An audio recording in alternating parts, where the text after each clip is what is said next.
بالنسبة لي هذه صورة المونديال. لامين يامال يعني يودع رونالدو. الرقصة الأخيرة. تخيل معي أن لامين يامال في منتخب إسبانيا أخرج كريستيانو رونالدو، وفي هذه الصورة أيضا يخرج ليونيل ميسي من كأس العالم، وأخرجهم من عالم كرة القدم. بالنسبة لي تقريبا يعني حاليا لامين يامال، هذا الطفل، هذا الإنسان في عمر 19 سنة أخرج أسطورة من كأس العالم. والله تحلم بها ما تتخيلهاش للأسف الشديد، لكن هي كرة القدم، وهذا سنة الحياة.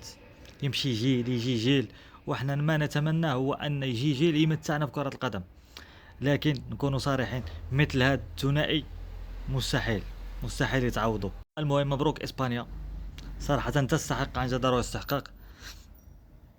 منذ بداية المونديال تعثر أمام الرأس الأخضر، تعادل 4-0 ضد السعودية، ضربات الأوروغواي 1-0، النمسا 3-0، البرتغال 1-0. هذه المباراة هي كانت الفيصل، هذه مباراة الفيصل. عندك بلجيكا 2-1. فرنسا والله أعلم كيف فعلت فرنسا 2-0. إسبانيا، شوف، إسبانيا خطيرة جدا، إسبانيا منتخب خطير جدا. هل المدرب عالمي؟ والله ما فهمتوش ديك المدرب. هل اللاعبين يلعبون بمنظومة قوية جدا متفاهمين؟ هل رودري يعني ينيم لك المباراة، يتحكم في الرتم المباراة كما يريد؟ عجيب عجيب، عجيبة جدا. إسبانيا خطيرة ومستحقة. أنا تفوز بالأرجنتين بها، والله أن يمكن أعتزل كرة القدم لأن لا تستحق. الأرجنتين في كأس العالم هذا، الجزائر 3-0، الدول العربية، هزمت الدول العربية، النمسا 2-3، الأردن 3-1. حتى طريق الأرجنتين بسيط سهل، قارن طريق الأرجنتين مع إسباني فرق شاسع يا أخي. ضربت لك الرأس الأخضر 3-2. الأخضر لحظها لعبت مع طرف النهائي مع إسبانيا، تعادلت مع 0-0 في دور المجموعات، وكذلك مع الأرجنتين خسرت معها 3-2، يعني بعد مباراة عالمية. غلبت مصر 3-2 بعد ريمونتادا للتاريخ. والله يعني لا أعلم كيف يعني مصر خسرت ضد الأرجنتين. تخيل تكون غالب جول الصفر، عجيبة وغريبة. ضد سويسرا 3-1 ضد انجلترا. انجلترا هذه المباراة والله هي التي صدمتني. المونديال كله، المونديال كله انجلترا الارجنتين صدمتني. كيف انجلترا تخسر مع الارجنتين؟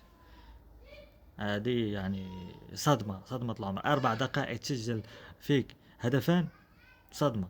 هي ومباراة مصر، مصر اوكي وما نفهموش طلقوا يعني، لكن انجلترا الارجنتين عجيبة، عجيبة وغريبة. المهم خلاصة، خلاصة المونديال: إسبانيا بطلة للمونديال، الثاني الأرجنتين، الثالث إنجليز، الرابع فرنسا. هداف كيليان مبابي ب10 أهداف رسميا، لا هنا غلط، تمريرات تقريبا 4 تمريرات حاسمة.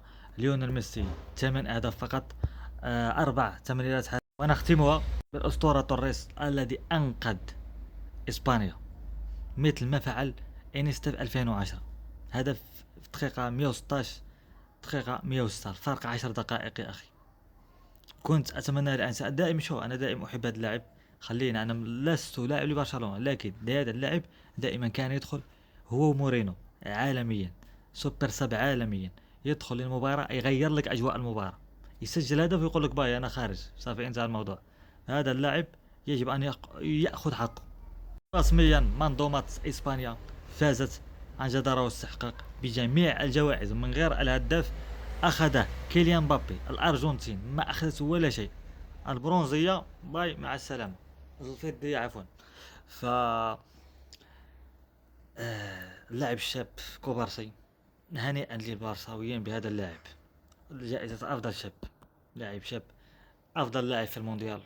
هذا شو، هذا رودري مثل بوسكيس، وأفضل بوسكيس مطور. ما تفهمش كيفاش يلعب، عالمي ما شاء الله. ينيم لك مباراة، يهاجم، يدافع، يتحكم في رتم المباراة.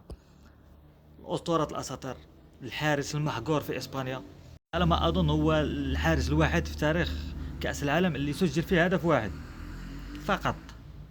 دي التاريخ يا أوناي.